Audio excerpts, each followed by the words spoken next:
What's up, guys? Thanks for tuning in. Before we said goodbye to New Mexico, there were 2 national parks that we wanted to check out.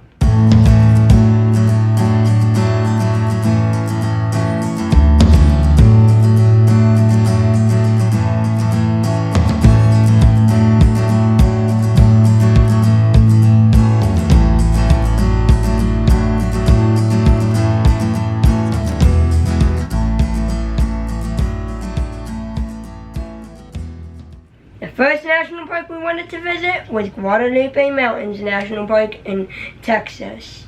Guadalupe Mountains National Park is only about 2 hours from Bottomless Lakes State Park in New Mexico, which is where we're staying. So we decided that we would make a day trip out of it and visit there, and then hit the next national park that we wanted to visit on the way back.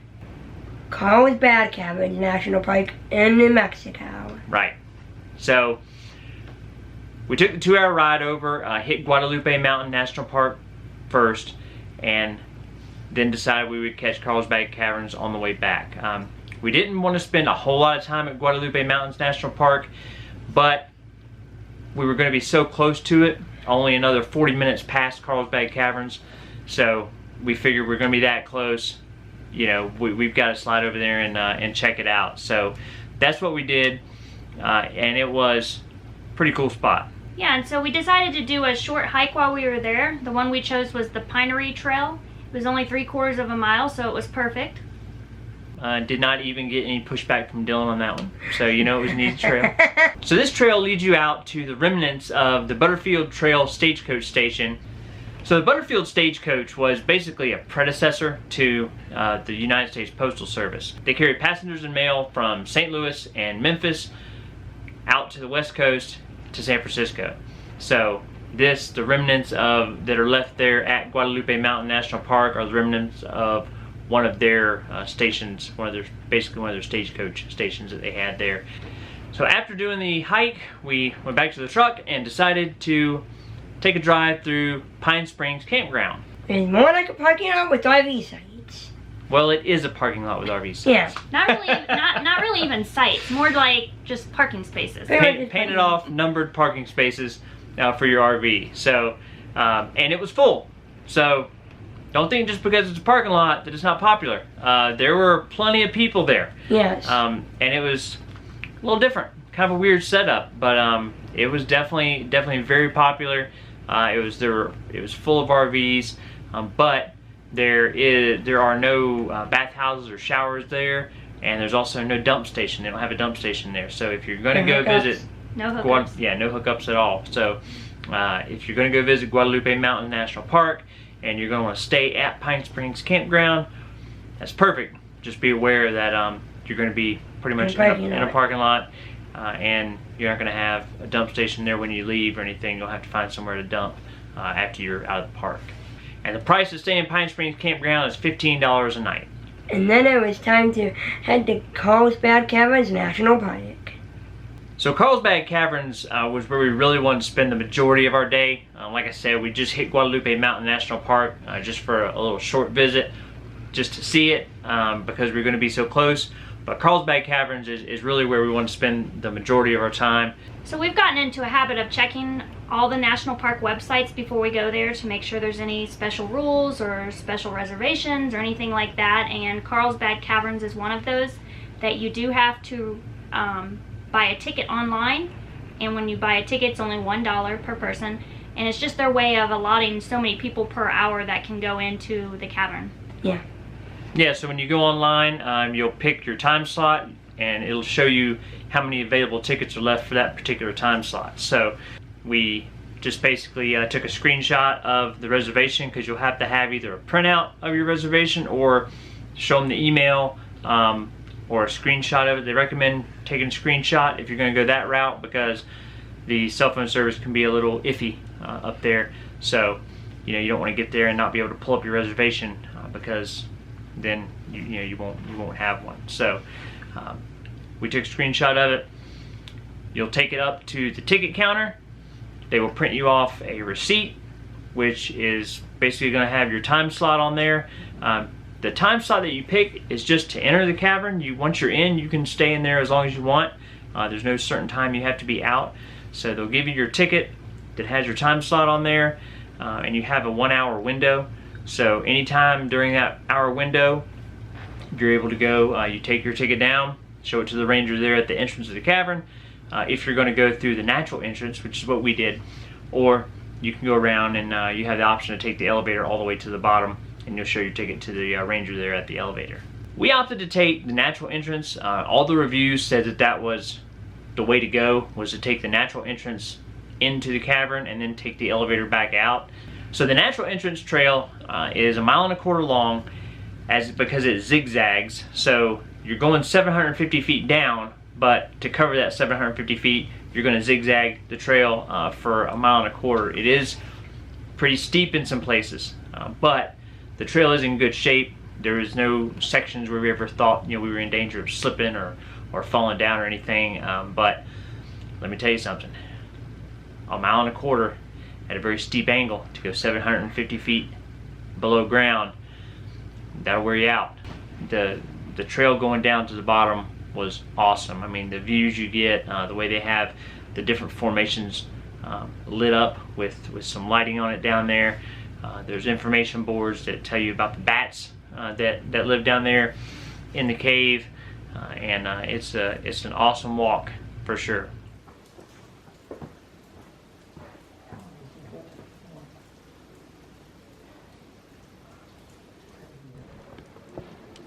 I think we do damage control. Think so?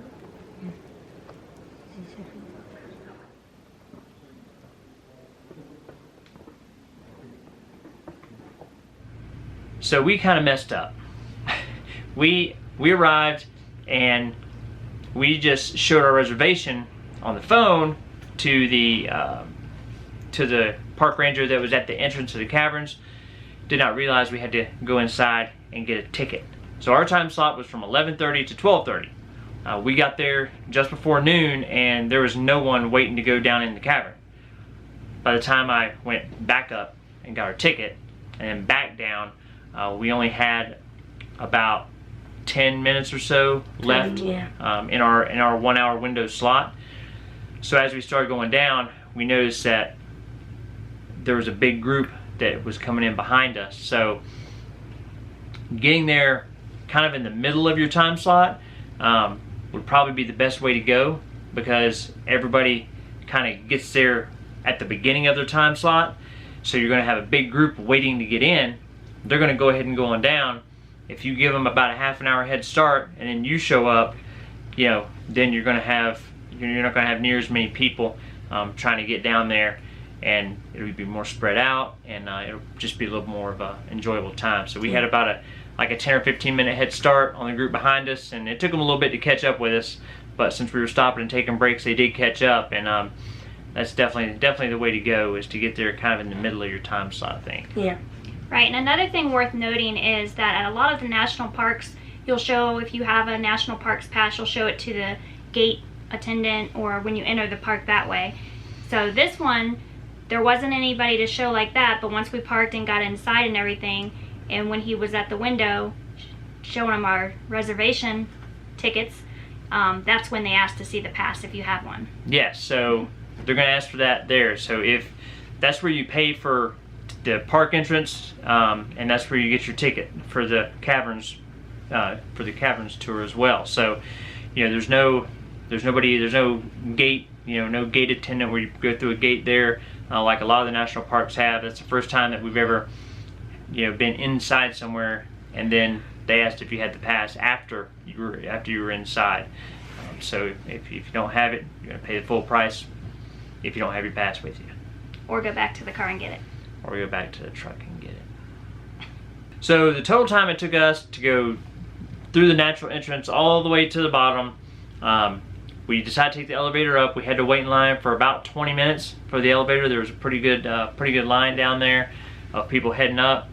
But the total time, including waiting on the elevator, took us about 2 hours. Is about how long we were down there.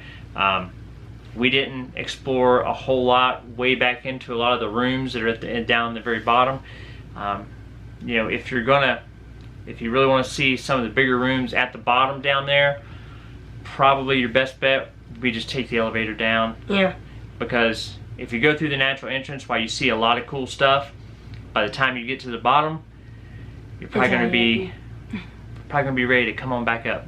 So, you know, and there's a lot more walking once you get down to the bottom. So it is a tremendous amount of walking. I'm sure there's bigger rooms back there that are a little bit further back to walk to once you get to the bottom. We've seen pictures of them. They're amazing.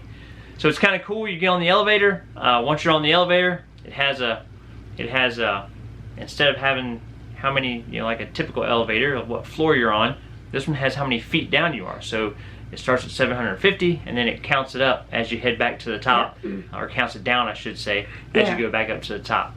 So you know right where you're at as you head back up out of the caverns. Oh, and also there is no RV camping at Carlsbad Caverns. We did notice as we were coming in, there are some RV parks that are just outside the national park, so there is some close RV camping right there. So like we said, we stayed at Bottomless Lakes State Park, made the day trip over from there, 2 hours to get to Guadalupe Mountains National Park.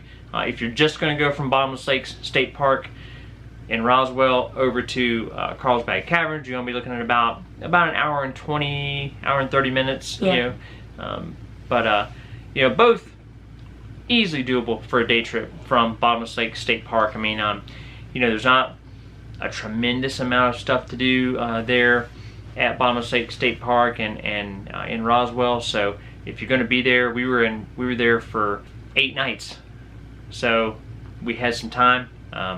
So we decided that, you know, it'd be worth it to take one day and drive over there to see those 2 national parks, and we're definitely glad we did. They were both awesome. Carlsbad Caverns, amazing. I mean, we've been to Mammoth Cave, you know, in Kentucky.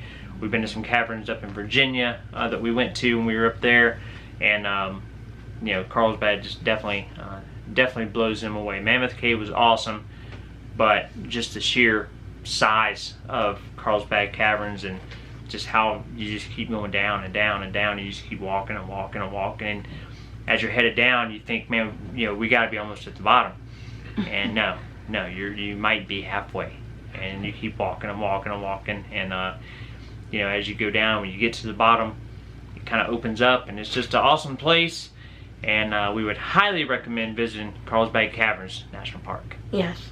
That's going to do it. We appreciate you guys watching, and we'll catch you guys down the road.